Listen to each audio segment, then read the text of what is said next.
The human experience is traveling up your spine to the top of your cerebral cortex as we get to activate the super intelligence in your brain as while we explore the principles of Hermetic philosophy and law with my guest, Positively Angela.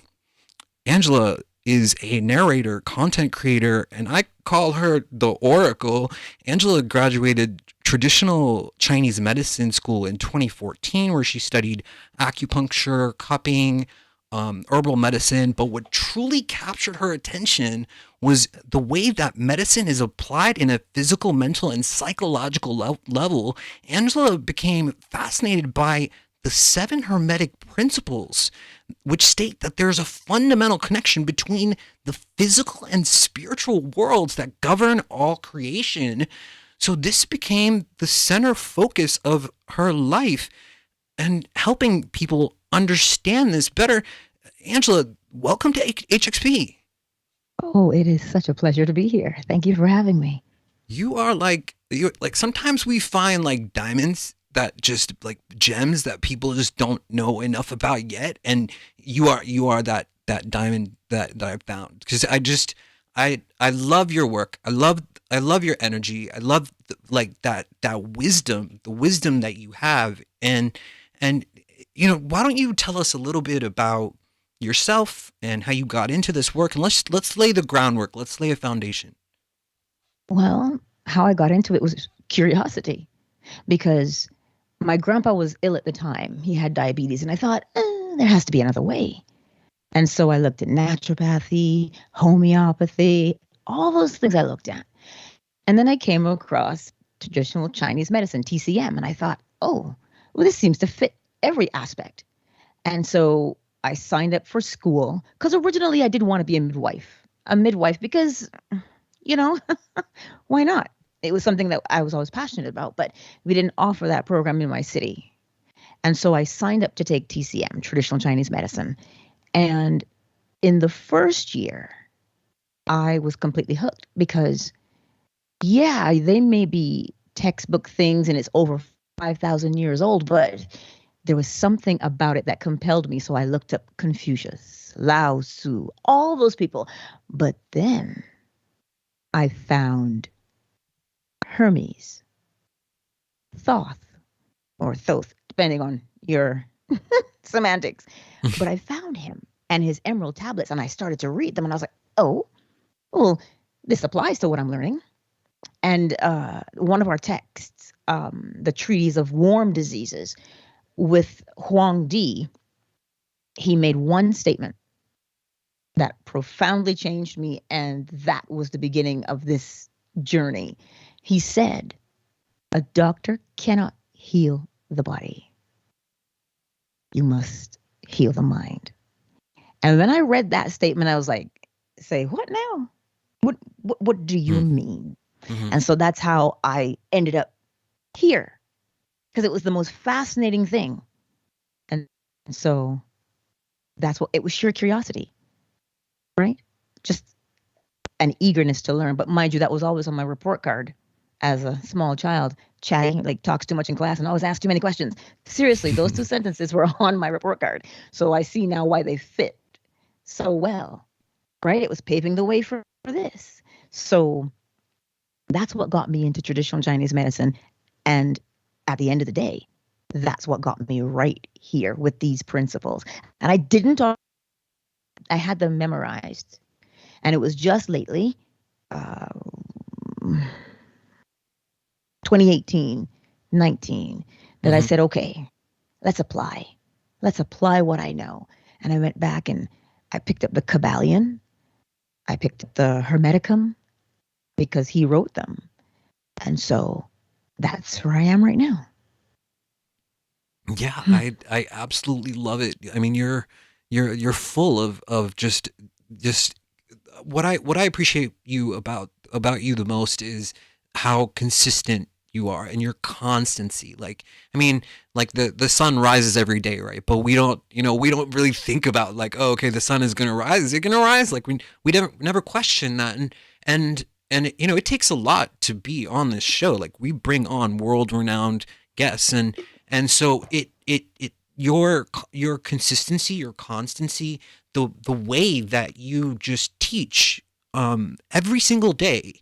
You do this every day, and I think the instant that I met you, like I really just felt that connection with you. And so I can't wait to dig into the hermetic principles and the law here. Like, so why don't we do that? Why don't you tell us what the hermetic principles are?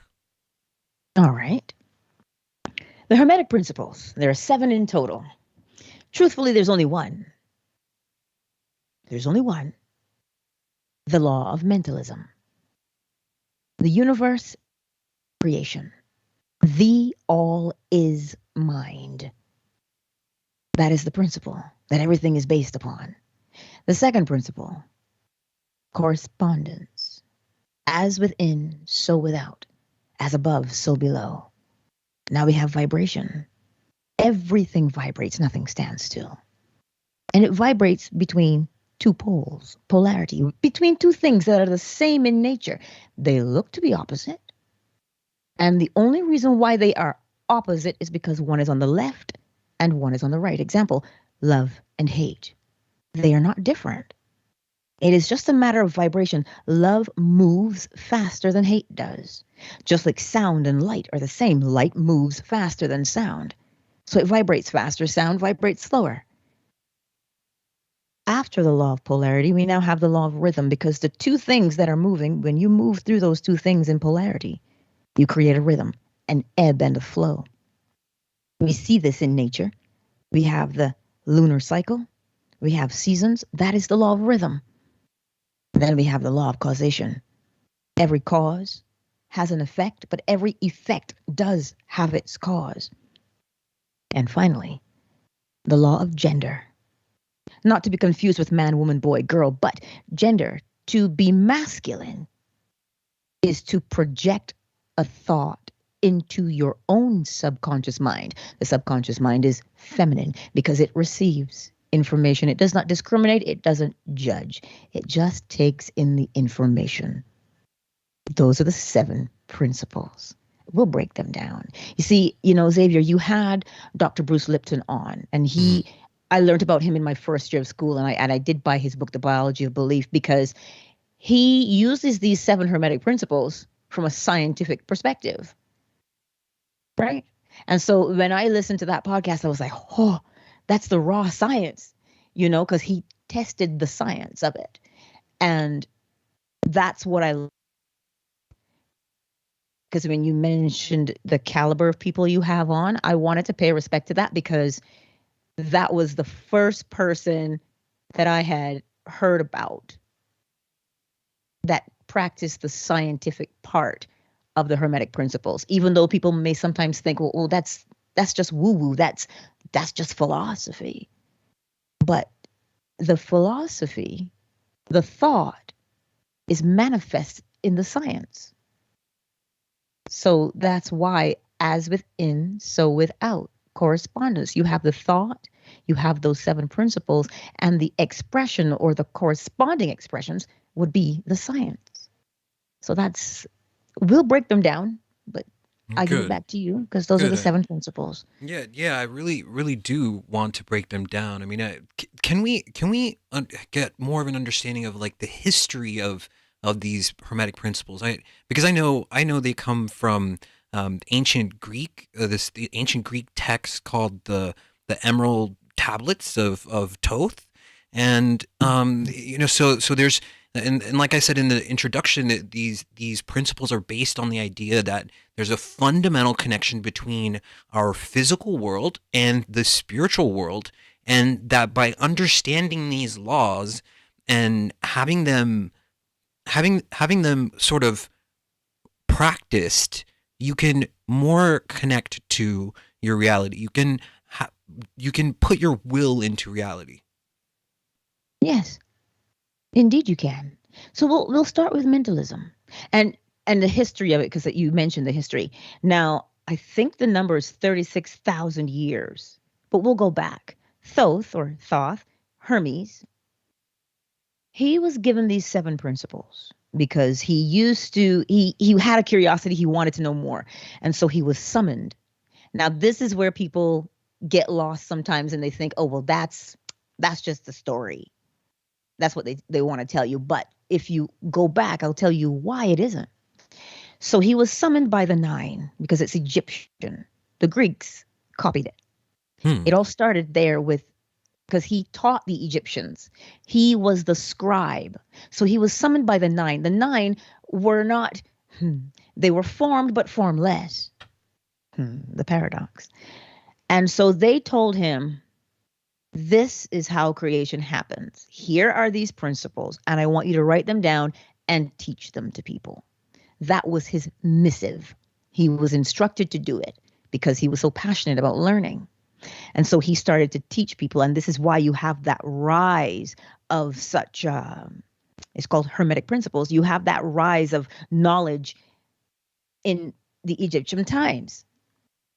And the only reason truly why it fell into darkness is because people forgot the principles.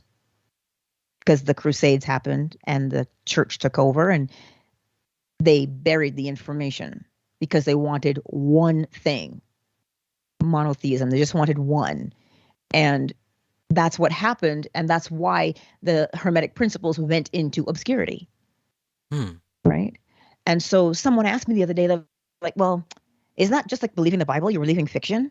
And I said, how can you call it fiction?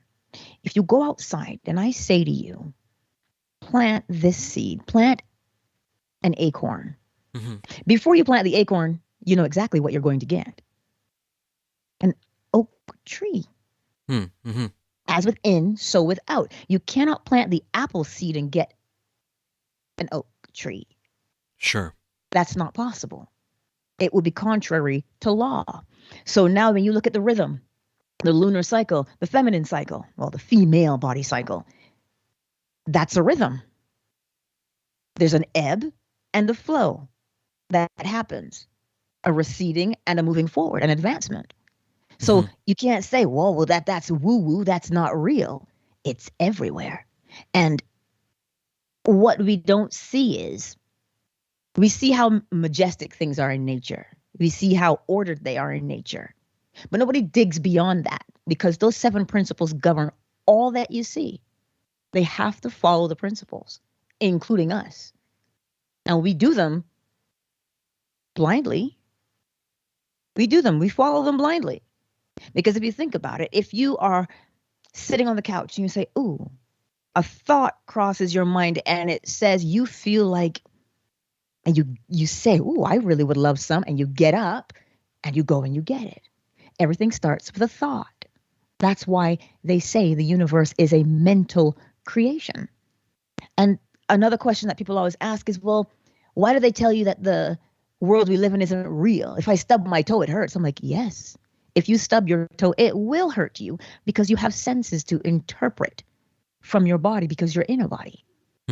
So when you use them, and I'll teach you how to use them because it's actually quite fun to practice. It really, really is fun to practice. But you see, what happened is now we live in a world where everything right now, the catchphrase is law of attraction. You got to bring in that money. You got to do this. You got to do that. That is, oh my word, 2% of it. That is 2%.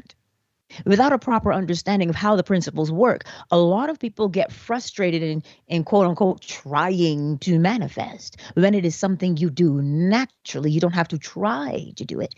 It is a byproduct of where you put your focus and attention, your mental capacity. Does that make sense? Yeah, it makes perfect sense. It makes a lot of sense, especially when you relate, like when you plant a seed and you, let's say if you have an apple seed, you put it in the ground, there are principles that govern that. And I mean, you wouldn't get an oak tree from an apple seed, and so it makes a lot of sense to me. Is it so? I mean, I think you were explaining it a little bit, but what is the way in which these principles relate to each other? Because are they all connected? They're all connected. Yes. That's why I say there's only one, and which is The all is mind. The universe is a mental creation. That is the only principle there is, truly. But the other six will tell you how that one works. Hmm. That's what those six in essence are doing. And you can't separate them. Because even if you say, you know what, I'm going to practice cause and effect. Well, you have to have a thought, which is the cause, to create the effect. But if you don't know what the cause is, meaning if you don't know what to do, you can go to the other side, which is the effect, and you can ask yourself, well, what would I like to experience instead? And that's how you'll generate the cause. You can go backwards and forwards because that's how the pendulum of polarity swings. Hmm. But it always comes down to, what do you want? You have to be clear about that. This is why if you spend a lot of time reminiscing or complaining, that seed of complaint will not bring you fruit of success because you didn't plant the seed of success. You planted the seed of complaining. So the law tells you, if you know the cause, you can predict the effect. So if you complain, what is the obvious thing? You're going to have more to complain about. But with us, we don't allow ourselves to be selective with our thoughts. Because how the subconscious mind works is it just takes in information. That's all it just receives, without bias, without discernment. It just receives. And so we think that whatever we take in doesn't have an effect. Oh, but it does. And it really, truly does. Because when you go through your day, you make decisions based upon previous experience, Hmm. meaning a memory. So here's how you do it to real world. If you say, you know what, I'm struggling with, I don't feel good enough. If you sit there and when you speak to yourself, because we're always thinking and speaking to ourselves, Sure. if you sit and you speak and you think, you know what, I'm not good enough. It doesn't matter what I do. Everything is, I'm useless. I have nothing to offer. That's a seed you're planting. But you didn't just plant one of those seeds. Every time you think about yourself or speak about yourself, you plant that particular seed. And when you plant that particular seed, you must reap the harvest, which means when you go out into the world, you will experience people who confirm to you what you think of yourself. So then Hmm. they treat you as if you're worthless because you feel like you're worthless, as within, so without. There's no way around it. So then, you see how much time you spent sitting and telling yourself how not good you are? Oh, you got really good at that because it's a habit now. That is what a habit is. A habit is a thought, word, or action that you do consistently, same way every time, no deviation. And you do it naturally. Hmm. But now, if I say to you, are you happy feeling that way? The usual response is, well, no, I don't. And I say, well, then you simply need to change your thoughts. Well, that's really hard because every time I try and change, it goes back. It will go back every time because you have to learn the new way of doing it. So if you catch yourself saying, oh, I'm so useless, I can't get these things. Oh, what's the point of trying? If you say that, you've just reinforced the old way. But if you catch yourself and you say, no, I'm learning a new way to be. Now, a confident person has a particular picture. Somebody comes to mind or something comes to mind when you think of a confident person. Like, I'll give you an example. I was in a boxing class yesterday with my son, Hmm. and he said, have you ever watched boxers? And two men flashed into my mind. Um, Muhammad Ali Hmm. and Tyson. Hmm. And as soon as he said that to me, he says, well, Muhammad Ali, he showed me his posture and he said, well, he fights in a pretty kind of a way because he's a pretty boy. He was a showman. So he has to be open, right? But Tyson, on the other hand, when he gets in the ring, he's like a bear. He's got that growl, that bent in posture, the fists are up and the stance is secure. That is confidence. He's sure of himself. His footing is sure. And so for me now, I drew from that picture. I said, oh, I understand what you want me to do because I had a picture to emulate. So if you say, I don't know how to be confident, I don't know how to speak confident, well, there's somebody in your memory because that's what we did our whole lives, is take in information. There is someone somewhere in your memory that represents confidence to you. Mm-hmm. Pull up that picture. And now, as an actor, because Shakespeare, the world is a stage and we're all merely players on it, you begin to imitate that stance of confidence, which is the straight shoulders. Eyes are up, head is up, you make eye contact, you have a firm handshake, and you smile when you meet someone. Because why? You are sure of yourself. And the reason why you know you'll be successful if you adopt that stance of confidence, especially when you are tempted to go back to the, oh, but I'm not good enough. When you're tempted to go back there because it is comfortable, it is a habit. You're sure of it. You know how it always goes. So instead of going back, you remind yourself, no, this is who I am. And that is the behavior you do. But you have to keep doing it. You can't stop doing it because it's not, this seems like improper English, but it isn't. We don't did it. We do it. We do it. We move in that action and we walk in that every single day because it now becomes a new you. So you can't stop doing the new or else you go back to the old. That is how you apply it to real world settings. Does that make sense? It's absolutely fascinating. I mean, so it's almost like a magnetic resonance, right? So as you are walking through the world, you talked about vibration and all is mind. I mean, when I'm in a confident, good place, it feels like people reflect that to me. When I'm in a bad, negative place, it feels like people reflect that to me. So that's the law at work, right? That is the law of correspondence. As within, so without. You only get what you are. And this is why it is such a beautiful thing. You're never denied anything. How do you know you're never denied anything? You're simply told in the law of correspondence, as within, so without. So if you see the way you want to be, start to act and behave like it. Over and over and over and over again. Because the outside has to match. So now, as you rehearse the new way of being, all your experiences now have to match what you see of yourself. But you can't base it on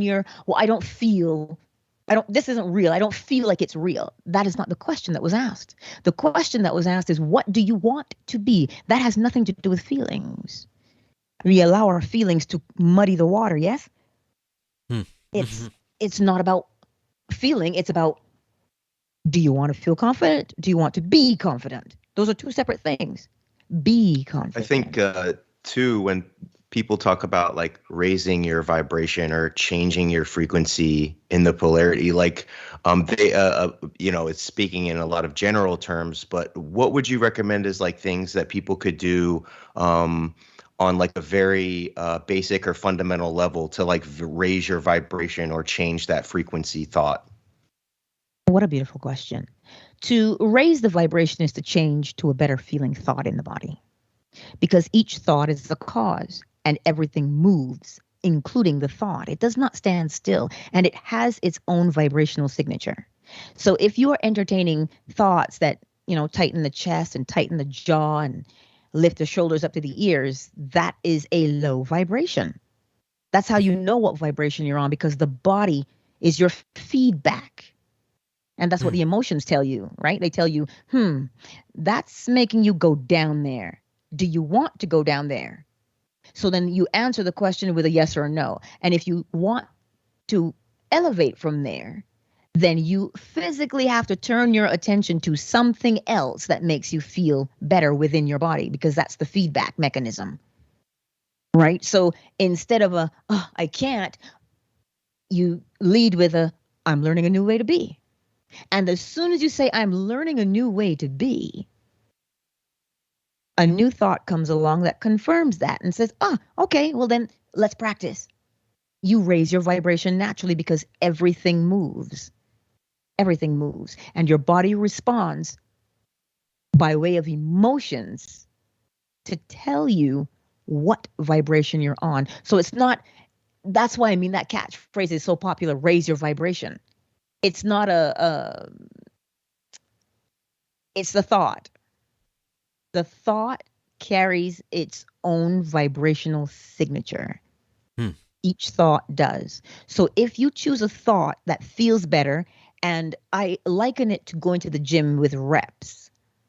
Mm-hmm. How many thoughts can you think that make your body actually relax and feel good? How many of those can you think? And how many times a day can you do it? Reps. That's what you want. But in actuality, what you are doing is training the mind to have a singular focus, to be polarized in a particular way that always keeps you open for abundance, because that's what you're meant to have in the first place. But if you practice thinking the low vibrational thoughts, the ones that tighten the chest, and here's the thing. When you draw from a memory, when you reminisce about things that have hurt you, that is a low vibration, that memory that you're recalling. And so because you recall that memory, you are replanting the seed. You are walking in that vibration over and over again. Because remember, each thought has its own vibrational set point. Mm-hmm. Right? And so when you do that, what are you open to? All the things that match it. Cause and effect, or correspondence. They both do the same thing. So to raise the vibration is to literally, you have to turn yourself away from the thing that is causing you angst in your mind. Because if you think about it, it is the slowest form of torture there is, Mm-hmm. but highly effective.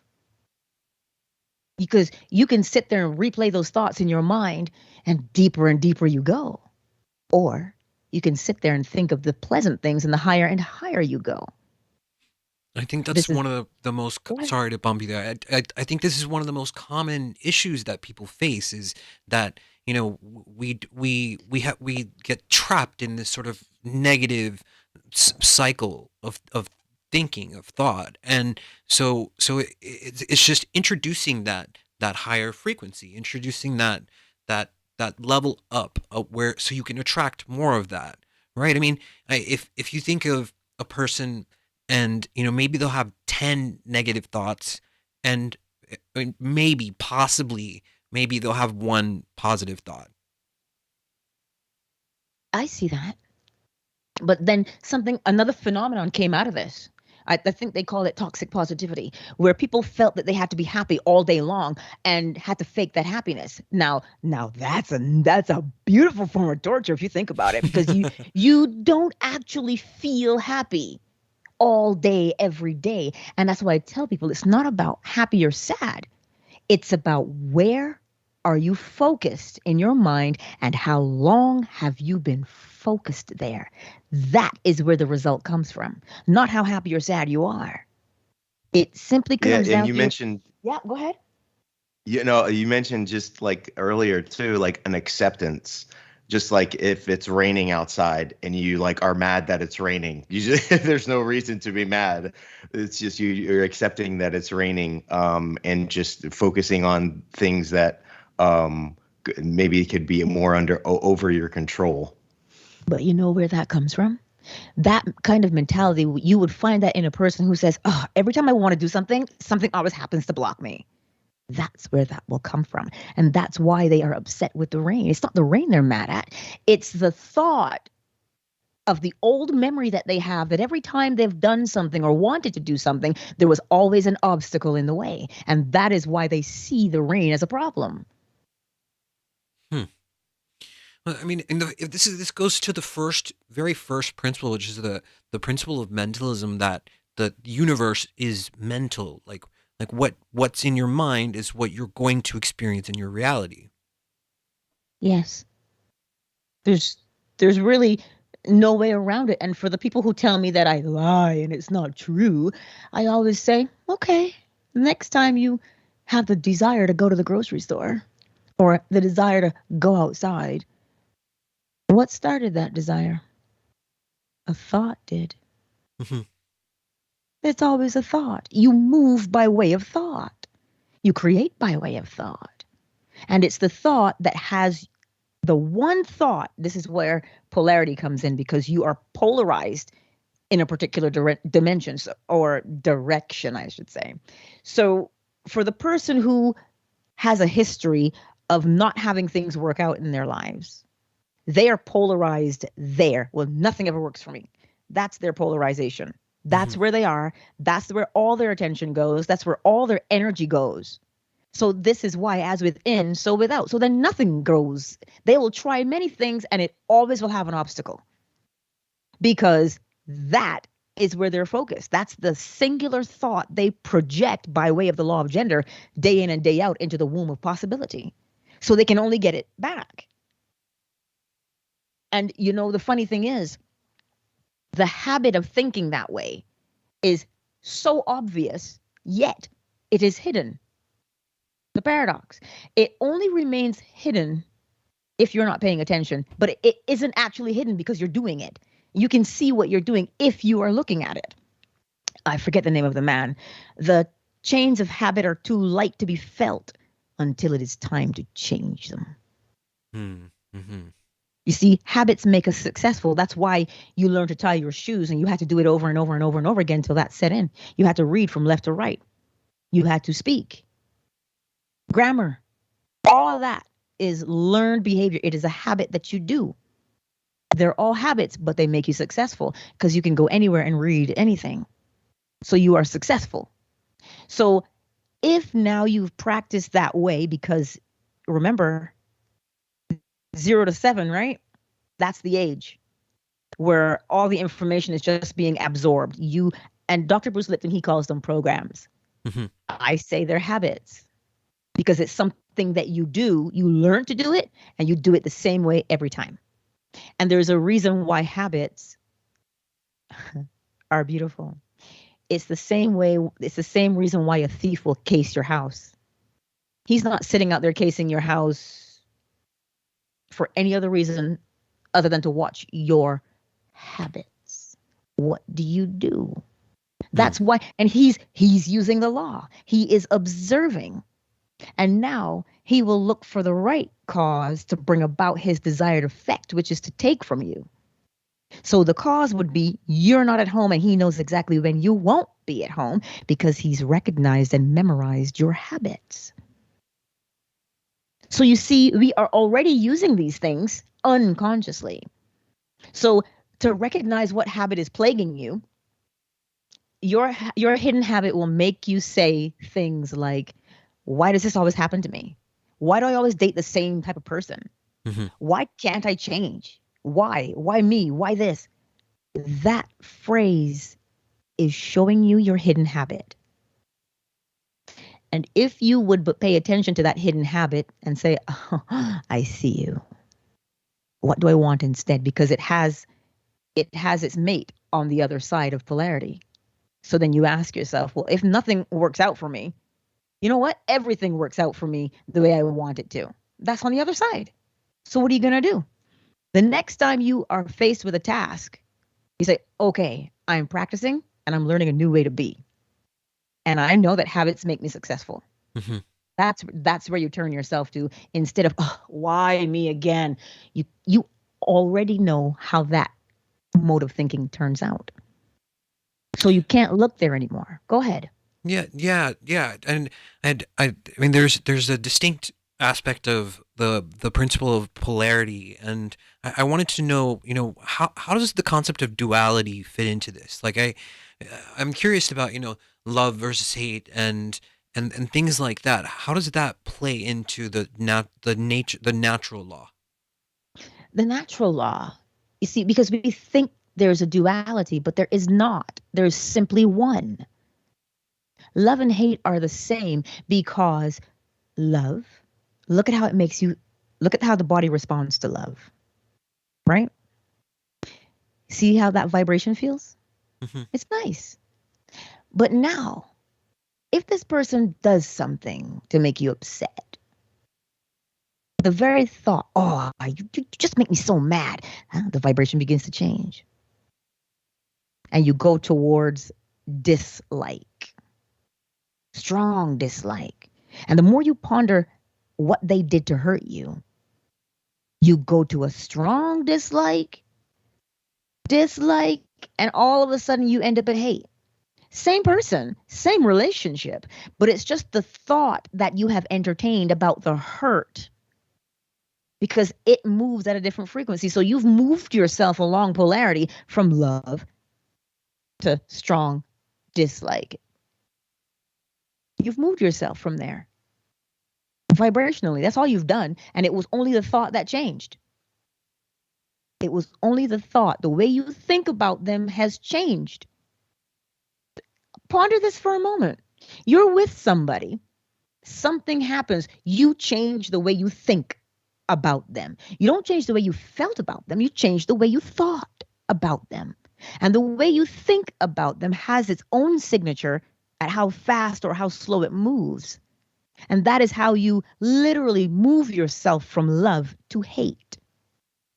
Does that make sense? Mm-hmm. Yeah, yeah. It shows that they're interconnected and they're sort of this. They're on a spectrum, even though that they're opposites, but they're also the same in vibration. Is that what you're saying?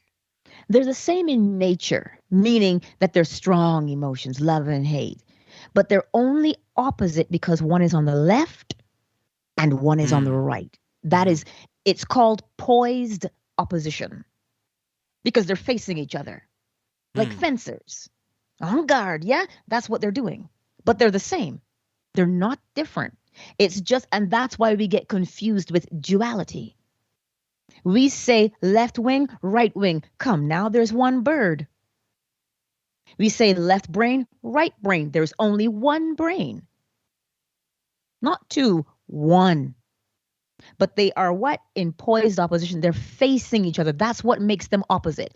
Just their position, not their nature.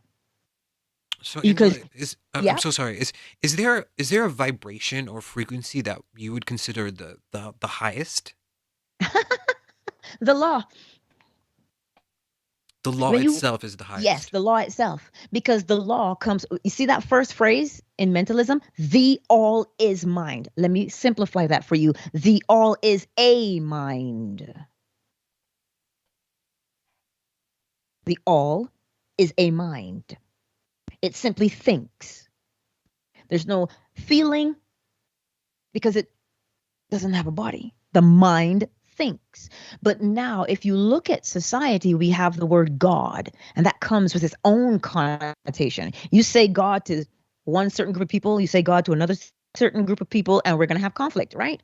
Whereas if you look at the all, there is no conflict in the all. Not one. So the all is a mind. It is a thinker. And I always give the analogy, and if you've been in any of my rooms, you know it, with the little bat and the flower that blooms at night in the forest. Mm-hmm. He can't see it, but when he emits his sonar, it reverberates back to him from the petals of that flower, and he's the only animal that eats from that flower. Only one. So he pollinates all the others. Now, if you sit and contemplate that for a minute, that is not random, nor is it a coincidence. Someone had to think about it to make it work in such a beautiful way. That was one of the first questions I asked myself. Who thought of that? Who thought to do it that way?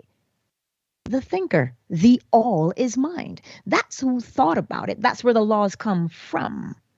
Because there's a word that's used when you go back through history. It's called gastrulation, the turning the inside out. So the laws would be the guts of the all. When you see the laws, you see the all. In part, but you see the all. That's why there's only oneness. And the duality is an illusion. It's not two things. It is one thing. It is one thing. The same nature, just facing each other. They're just positionally opposite, not nature opposite. Does that make a little bit more sense? We're getting there. We're getting there. So, so when we talk, I mean, are there planes of existence that are higher and lower? So, would something happen on an energetic level first, and then, kind of like planting a seed on the astral, and then seeing the fruit of that in real life, kind of thing? It's always the thought. That's what does it. That's the thought. So if you use the law of correspondence, because you asked about if there's any higher planes, the law of correspondence also tells you as above, so below. We think down here, so there's something or some or others that think up there on a different vibration. You see, vibration works in such a way, it's the light that vibrates, right? So all the other vibrations that match it will come together to take a form, right? So but the thing that makes that happen is the thought. It always starts with a projected thought. Mm-hmm. Doesn't matter what plane of existence you are on. And we know there are others because of the law of correspondence. As above, so below. So that means we are above and something is below us. We are in the middle, something is above us. It's relative, not absolute. This is why we have, like I said, there's other dimensions or vibrations that are lower than we are. And there are other vibrations that are higher than we are. And so when you understand that things that are the same vibrational frequency, they will come into contact with each other. You will intersect with them. You will communicate with them because they're the same. But if it's not the same, it's not easy to cross that barrier unless you have practiced the art of raising and or lowering the vibration to cross through to another vibration. Mm-hmm. And that takes discipline to be able to hold your thought, your singular thought, in a particular direction, to polarize it, to lean on the left or to lean on the right. You're just polarizing yourself for the vibration. I don't know if that makes sense, but ask I mean, again and we'll dissect it. so this principle of vibration, it says that everything in the universe is a state of vibration or motion, and that these vibrations correspond to different states of matter. So how does that relate to the other aspects of like love and hate? How does the vibration of some, like, is there a frequency at which something resonates and vibrates? You mean like a time signature? Like, you know how you have the 528 hertz, Sure. the Schumann resonance? Yeah, these ones are measured, right? So because they're measured, like solfeggio, I think that's what they're called. The harmonics from, oh dear Lord, Pythagoras. He was the one who learned it and put it together so that we could understand it. But yes, they have their own time signature. And love and hate,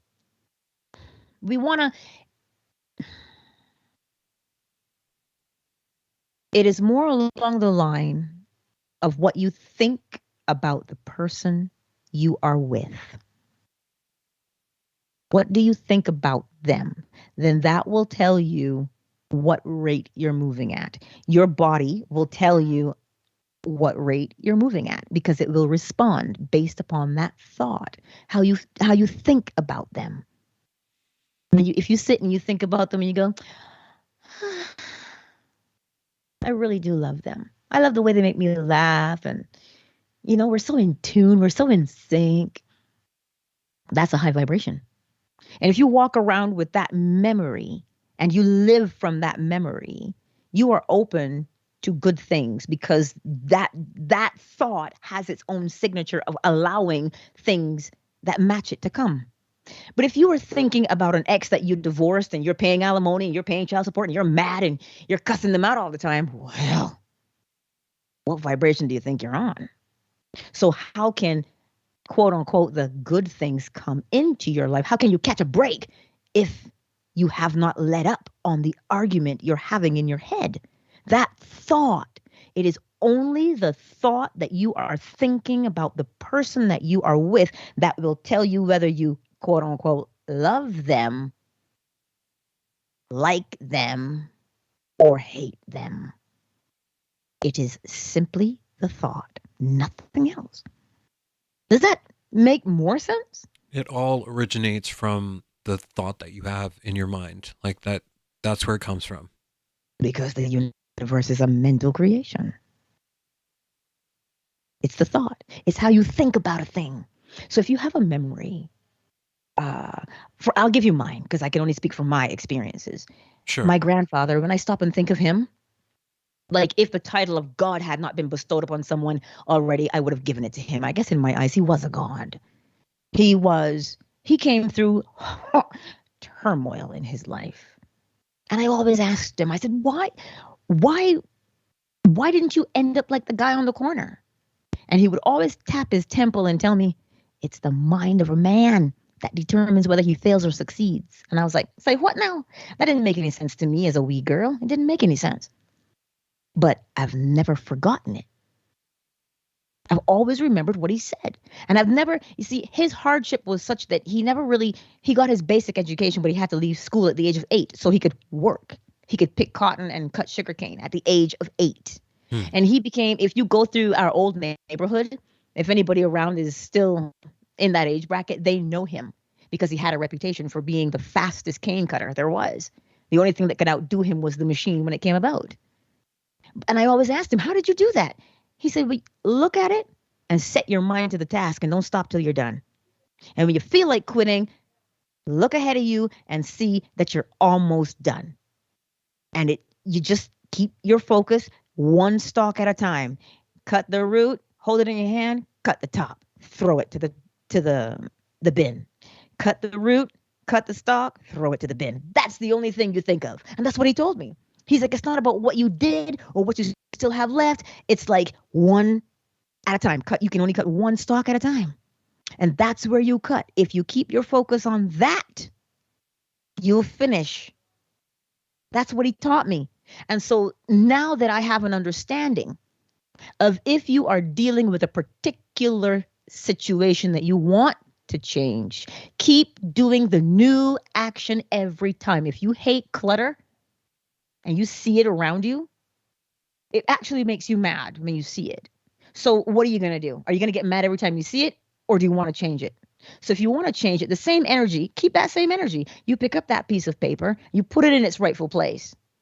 You pick up the next piece, you put that in its place. You pick up the next piece and you put that in its place. It's not a matter of, oh, I can't, I don't feel like it. No. You want the irritant to go away.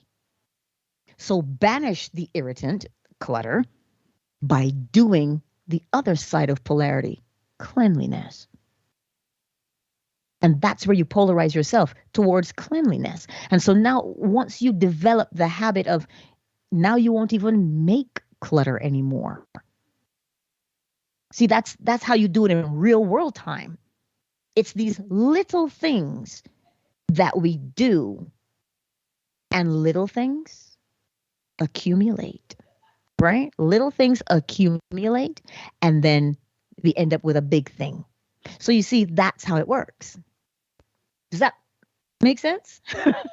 Mm-hmm. Yeah, it makes perfect sense. Astro, what do you think, bro?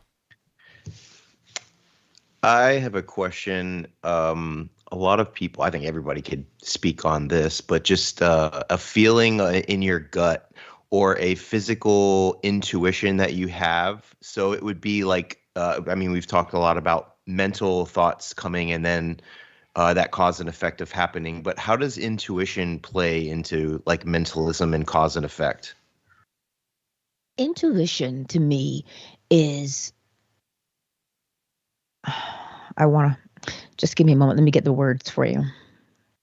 It is something higher than you or I. And in certain situations where you can't see it, but it is a detriment to you. People call it angels too, right? Sometimes you say, oh, my guide told me this and I felt it in my gut, my intuition, and I didn't do it. And like the one guy, he was supposed to go to choir practice and he got delayed. Everybody who was supposed to go to choir practice got delayed. And you know what happened? An explosion, a gas leak happened, and the bell dropped on the Wow. church. So you see, something has to, intuition is something of a very high vibration that you cannot miss it when it happens. And you get the thought, oh, I should not do that, or I should do this. You see what you get? You get a thought of what you should do or should not do. So intuition is a very, very powerful vibration that comes in because it's there. We know that there's something bigger than we are. And so that vibration kind of, in a way, like overpowers you to get your attention so that you don't do or do. Does that make sense? Yes, yes. So Angela, let me pose this to you. Okay, so let's say I want to change my life. Like I want to study Yes. these principles, and I want to see a difference in my reality, in my world, immediately. And I say to you, Angela, like what do I need to do? What do I need to do to affect my life in a way where I see immediate change? Well, you start with the one that nags you the most. You start with the most obvious pebble in your shoe. The one that annoys you the most, that's where you start. And you ask, when you see it, you ask yourself, okay, so what do I want to do instead? Because it's going to be on the other side of polarity. It has its positional opposite, yes? Hmm. So if you say, um, what would you like to change? What would you like to change? There's something. So if you don't want to procrastinate anymore, procrastination is, ugh, I just don't want to do this, I don't. I'll put it off till tomorrow. You're doing that based on something you feel. You're not doing it. You procrastinate because you feel a particular way, as opposed to saying to yourself, look, it is best for me to accomplish my tasks. So every time I have a task, I'm going to start it and I will follow through and I will finish it. This is how you eliminate procrastination, by recognizing, okay, that's a feeling back there. I don't want to. I don't feel like it. But what is best for you? The thing that is best for you is to do it. I have a project right now, a narration project, and he had a subtle nuance. I finished the entire book and it was all uploaded, and he goes, "Yeah, there's just one thing that I don't like." And I'm like, "You didn't think that was necessary to tell me it in chapter 1 because I'm very consistent. You let me do all 30 chapters and now you're going to tell me?" So I've got to burn my saddle with that one because it's just a semantic versus she went to the car and she said, or she went to the car and she said. It's just a semantic to what is pleasing to his ear. So now I have to go back and do it.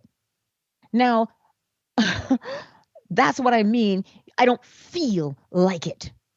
It makes me upset that all 30 of them were accepted, but not once did he say anything from chapter 1, not even in the 15 minutes. It's all consistent. So what do? You get it done. You do it. And how do you do it? One sentence at a time. That's it. This is how you change. You have to commit to the change because you want to. You want to better yourself, right? Because remember what the law of correspondence tells you: as within, so without. So if you say, this is where I'm learning to be now, and I'm going to do it this way. If I have a project, I'm going to pick a day for that project. How I do mine is if it's a 10-hour project, I will do 5 hours in 2 days and I can finish the project. Or depending on my load, I can do 2 hours and take 5 days. But either way, I have set the outcome. So you set the outcome for the particular task at hand. And you start and you follow through. If you say, I'm going to the gym, why do you want to go to the gym? Are you going to the gym because somebody says, girl, you need to lose a few pounds? Or man, you need to, yeah, bulk up a little bit. Is that why you're going? Or are you going because you actually want to go? Because if you go because you're being made fun of, or, some people are very good at channeling that anger and that frustration they feel to go to the gym. And Right. they'll go, right? And they'll beef up. But they're using their anger, which can be exhausting. But if you say, listen, I want this healthy lifestyle for my betterment, and you have an image in your mind of what health looks like, you will take the first step by deciding health is what you want. And funnily enough, what you eat will change because you'll be drawn to the things that match. Why? As within, so without. So it doesn't matter what change you want to make, so long as you decide, you know what, this is the change. I'm going to do this. I'm going to become this. Then there's different, just small action steps you take throughout the day towards becoming what you want to become. It doesn't matter how long it takes. You are alive, so you keep doing it. Because once it becomes your new habit, you don't stop doing it, do you? You continue to do it. You don't stop. You just do it. But that's where now disciplining the mind to stay in that place. We are doing this. But then the old habit comes back and says, yeah, but you tried this before and that didn't really work. Oh, we should just stop now. That's what happens to us. And we give in, depending on what kind of day it is. We give in to that. Yeah, we're just going to take a break. Right? Because a habit can either be a beast or it can be a pet. The beast must be fed. This is why you have to get the hit for the habit. All habits are like that. You must fulfill them. So it's either this habit that you created is a good thing for you or it's a detriment. So this is why when you say, okay, I'm going to do this thing and that'll be my new way of being, that's a good habit, then do it because you're going to be successful at it. But if you choose something to practice over and over and over again, that is a detriment.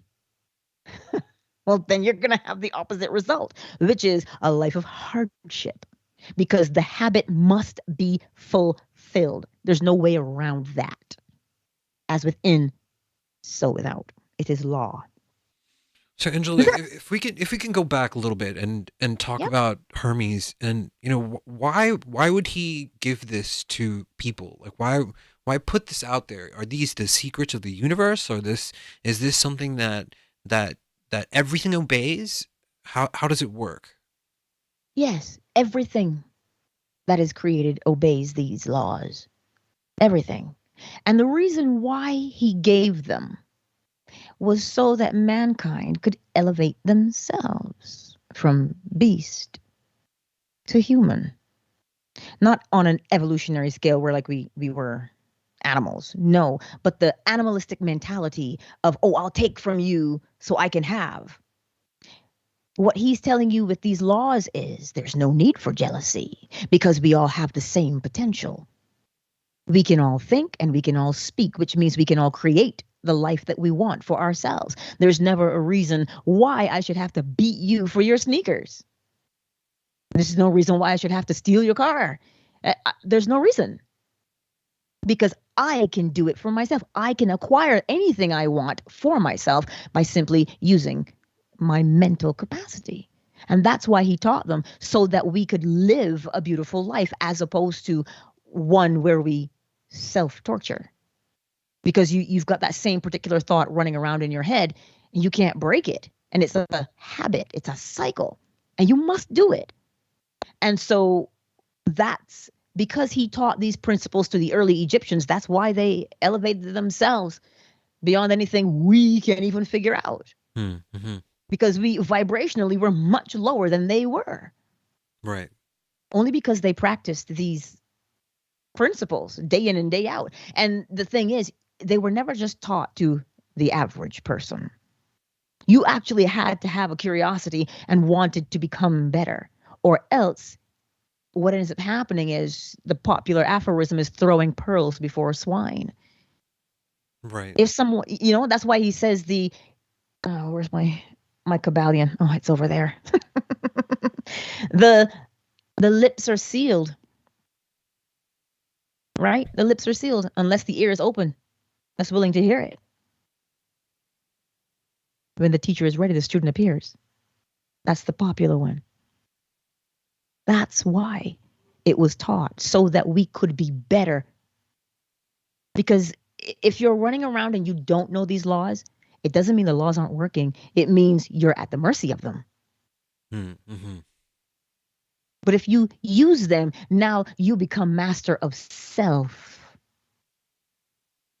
If that makes sense. Yeah, of course. So, everything has this correspondence, and the laws are working whether we realize them or not. But Agreed. when we start to harness these principles, we can gain more control, more connection with our lives. Yes. Because they constantly elevate you. Constantly. Because you're always, it's the law of rhythm. You're always in either an ebb or you're in a flow. Right? The ebb is the time to learn, to absorb.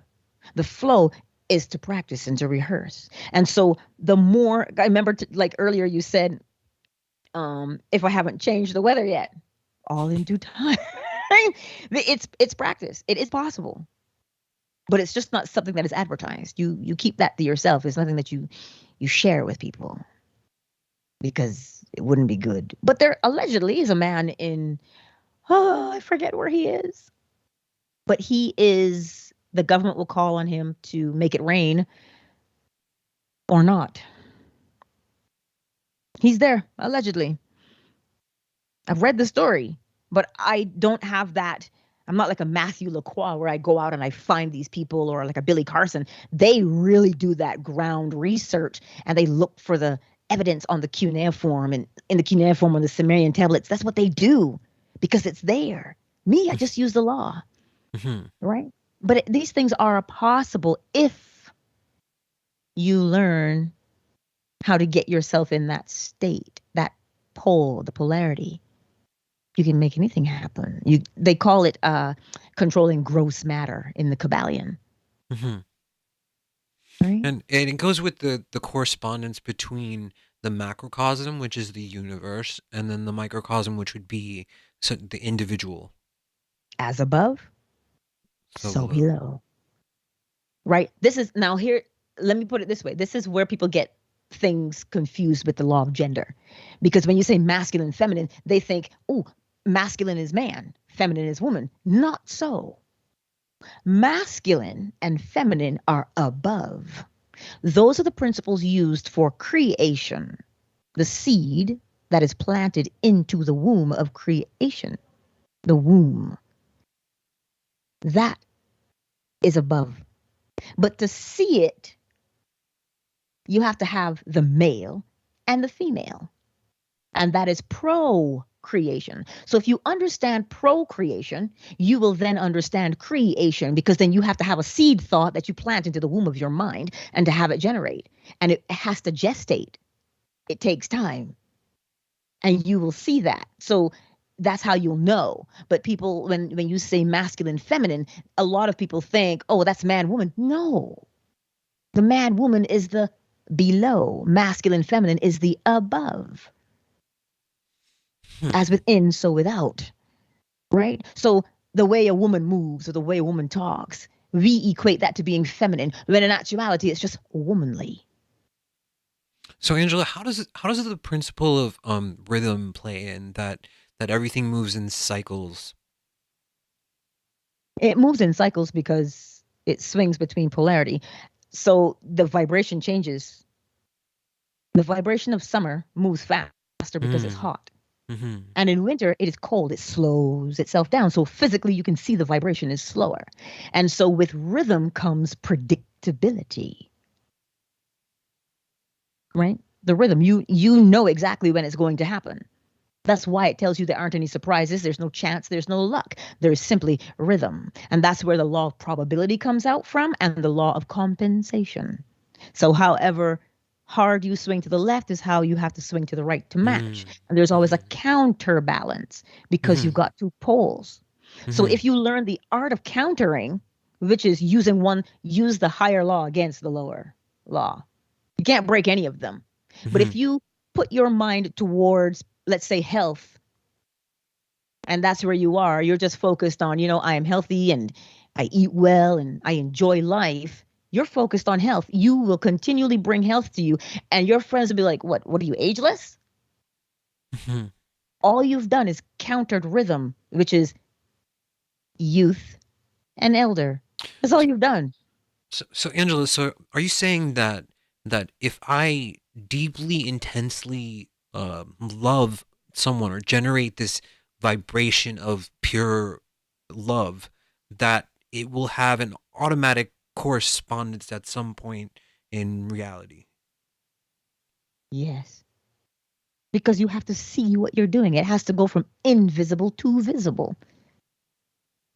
So you have to see what you're doing. So it is only a matter of polarity that will make you see it. So however long you've held that thing with any kind of intensity, you're passionate about it,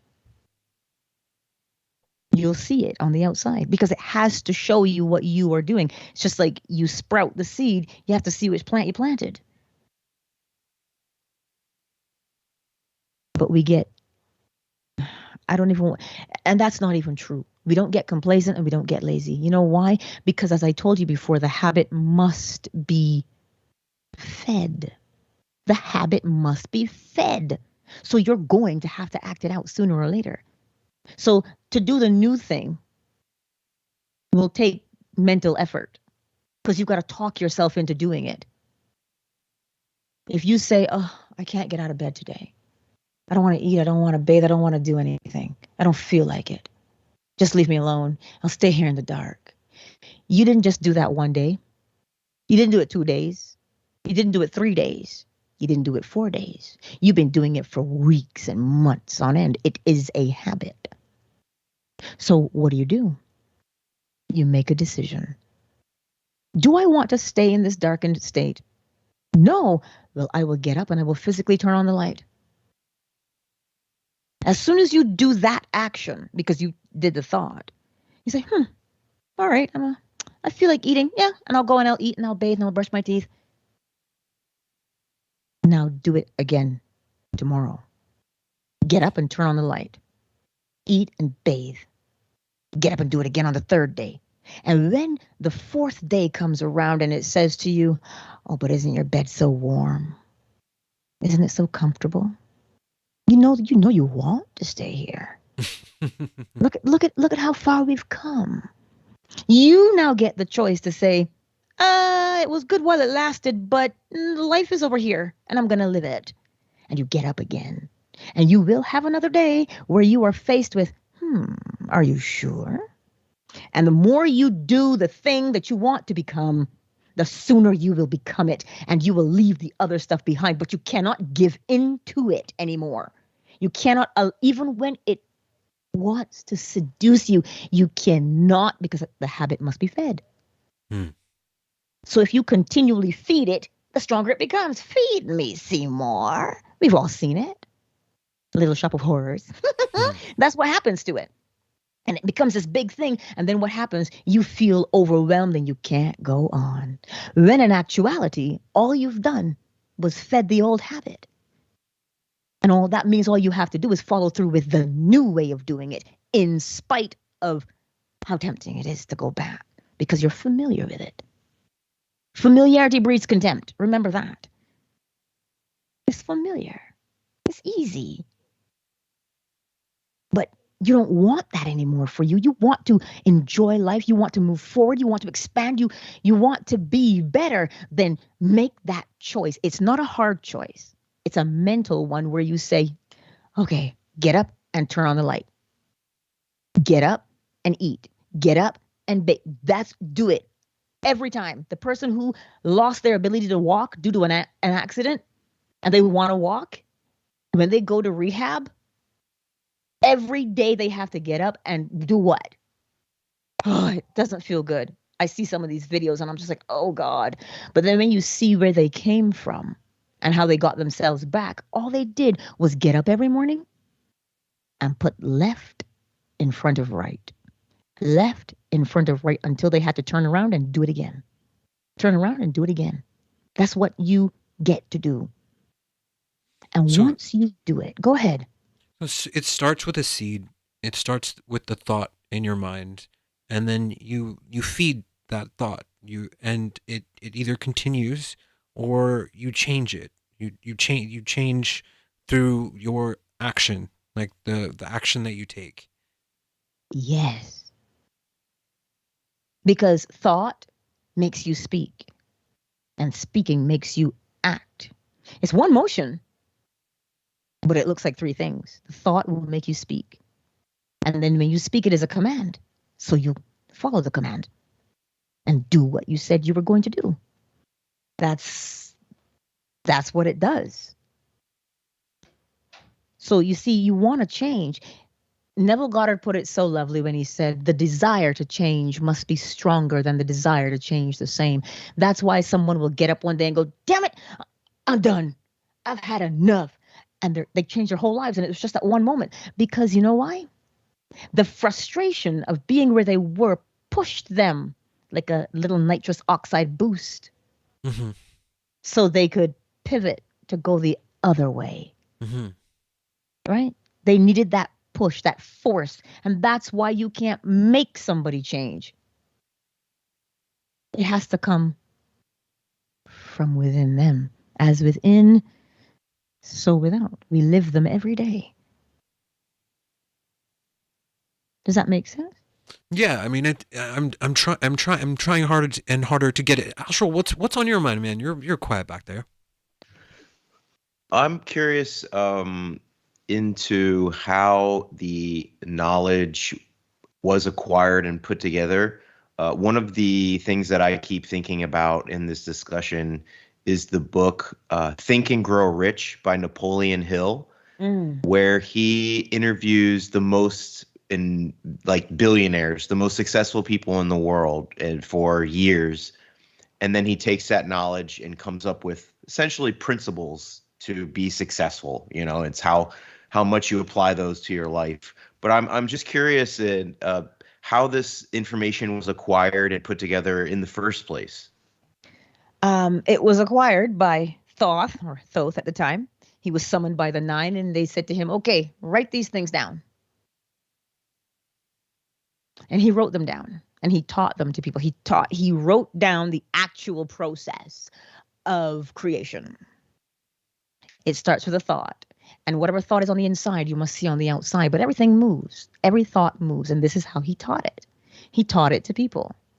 And so the Bible, the Quran, the Torah, any other holy book you can think of, all have the exact same essence. They took from what he wrote down to emulate in their own books. So if you watch any millionaire, this is what Napoleon Hill did. He observed the law of mentalism in action. All of these men did something. They had a thought. Robert Millikan, he had a thought as well. He grew up poor. And he said one day, he says, no, it's not one day. He said, I am. And then he said to himself, because he watched what wealthy people do, they don't think that they cannot accomplish. They don't think that. They know that they can. They tell themselves that they can. That is the law of mentalism. That's the inner conversation they have with themselves.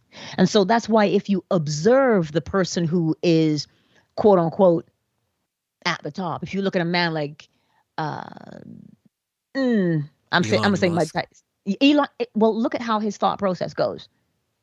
He thinks, okay, I can do this.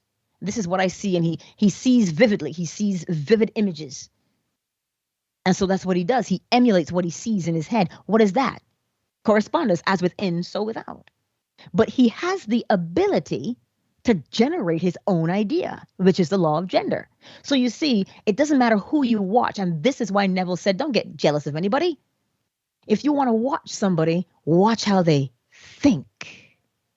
David Goggins, to name a few, right?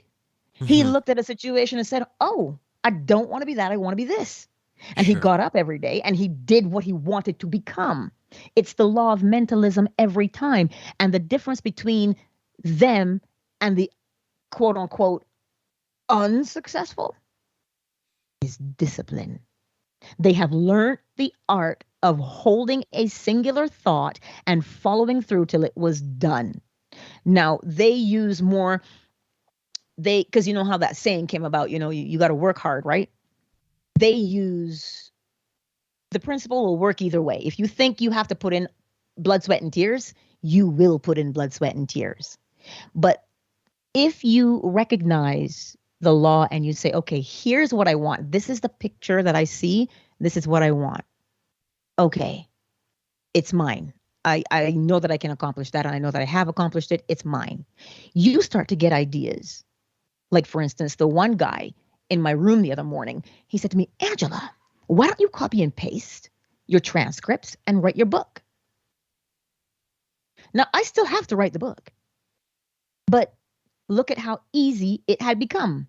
Copy and paste, and now I just edit because all the information is written for me already because I've already said it. So it's not that you have to work hard. It's that you have to know what you want, and the way becomes visible for you because there's 8 billion of us, and somebody's going to come along and say something to you to make it easier for you because you'll get the idea. That's what it is. Nikola Tesla did it all the time. He saw what he wanted to build, and he worked all the kinks out in his mind so that when he built it, it was done. So Angela, I thought. I'm sorry. I'm so sorry to interrupt you again. I thought we would go for about. I'm just a short time check because we've been going for about 80 minutes. Well, let's keep it right at 90. We'll go for 10 more minutes, and if you can wrap this together for me in a way that I can understand better, because like I read the laws and there's a part of me that understands it, but I'm still not sure how to put it into action. Like how do I take my understanding of this principle of the rhythm, of principle of cause and effect, principle of vibration? How can I take that into my life and do something with it? I'm sorry if it's a basic question. No, it's not a basic question. The laws are simple, right? But what makes them easy is to do it. So if you say, how do I use the law of mentalism? Well, I think. What kind of thoughts do I want to think? And you decide what thoughts you want to think. I want to think thoughts, are going to make me successful, are going to give me ideas. I want to think creative thoughts. You tell yourself what you're going to think. And that's how you practice, by telling yourself what you're going to do. You have to implement the law. If you read it and you say, well, I don't understand the ebb and flow. Yes, you do. You go to sleep every night. That is the ebb. You rest. The flow is when you get up and you do something. But what are you going to do? You do what you thought about. That's how you use the law. Remember, there's only the one, the law of mentalism. But the others tell you how it works. So if you want to change something, decide. Step 1, what do I want? Step 2, can you see it? Can you feel it? Today you okay, yes, I want to do this. And if that means you have to write it down, then write it down so you see it better. But then you follow through with doing the law. When you say, what am I going to think about? You decide what you want to think about. You decide where you will put your focus. That's all you do. Decide where you're going to put that thought and how long you're going to have that thought. Because the longer you have that thought, it will cause you to do something. Before I went to bed, I said, okay, I want to build my schedule.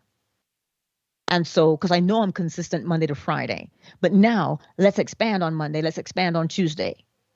And I started to fill in the blanks because the ideas came. I said, oh, that's a great idea. I can do this here and I'll do that there, because I did what? I made a decision. I chose the kind of thoughts I wanted. I want to be more creative. So here's my schedule now. What can I add in here to bring the law to a bigger audience? That was the only question I asked myself. Mm-hmm. And then the answers came. You ask, you receive. You say, oh, that song is stuck in my head. What is it? And then in minutes or a day or so, you have the name of the song. It is the same principle.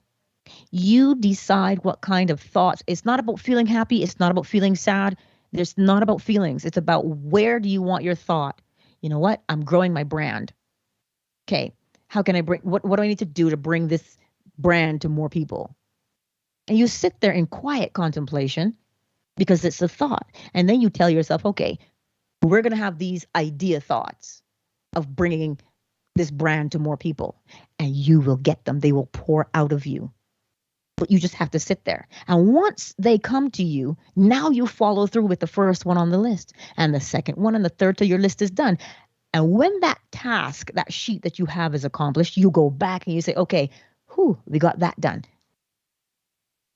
So it's a list, it's a checklist that I'm it's a checklist that I'm using within myself, where it starts with this seed in my mind, and then it requires an action that I must maintain or repeat, and and then perhaps even a vibration that I need to emit, a frequency that I need to put out, and then reality will respond.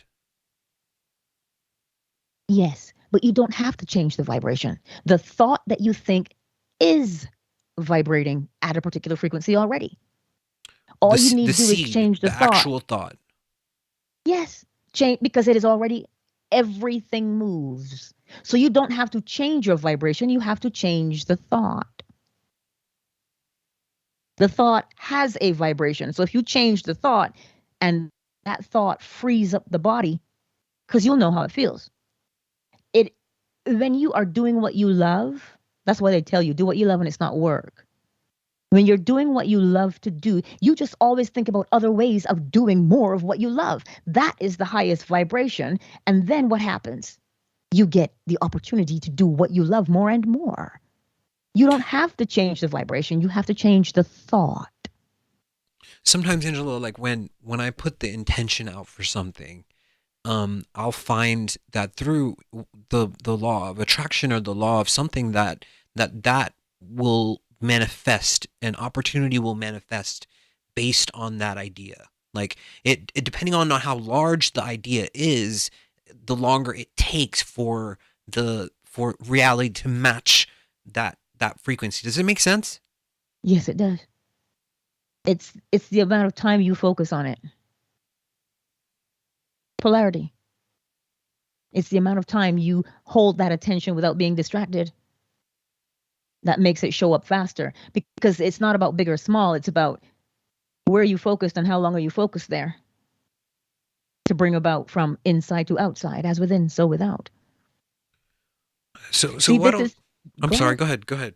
No, please No, finish. you, what I was going to say was, this is why there's such confusion about raising and lowering vibrations and law of attraction, because we don't understand that it is simply the thought, because the thought vibrates itself. It's not big or small, because now that is a limitation. Oh, this is too big. I can't do that. I got to take baby steps.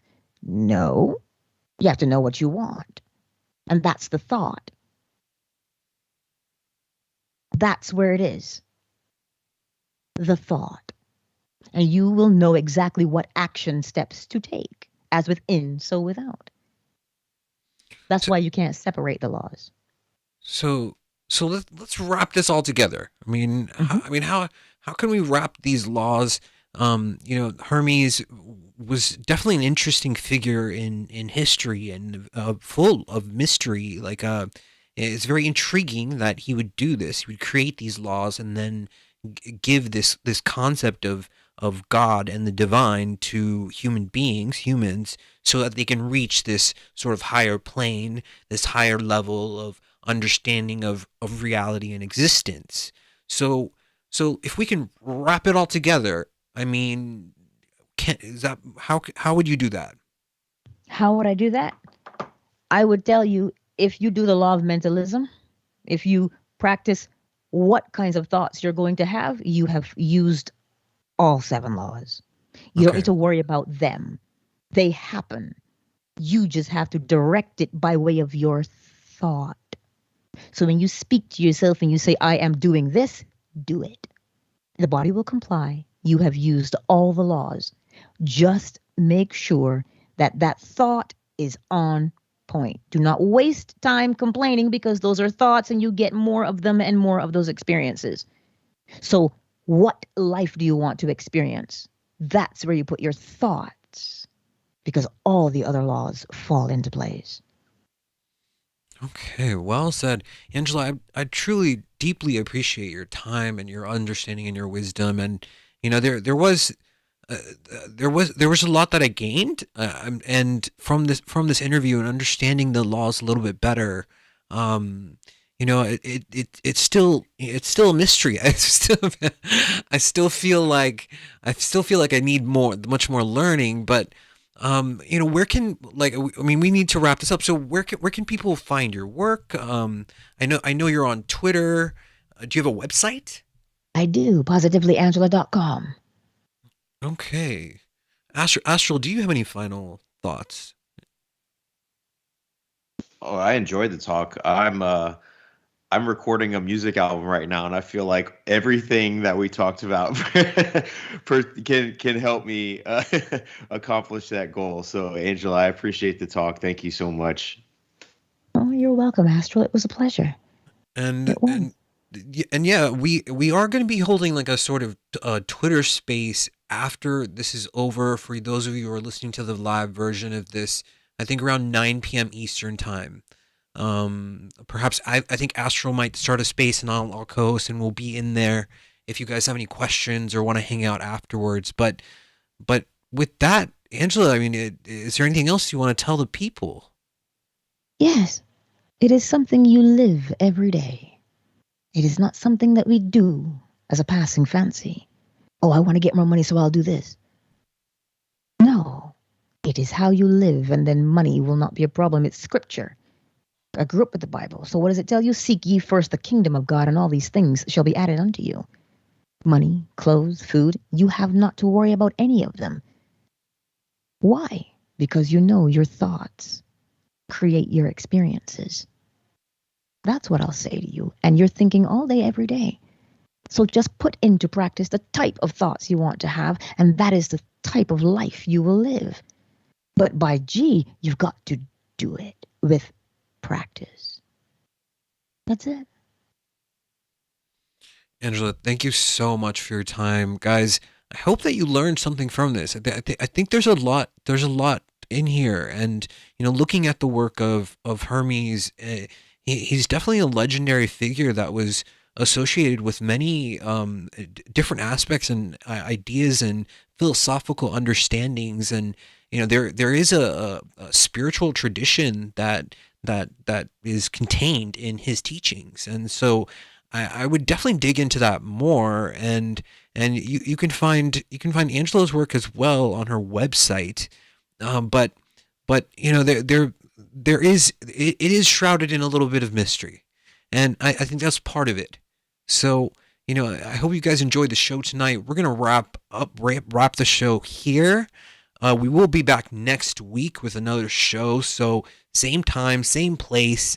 And if you're listening to this, you are the resistance.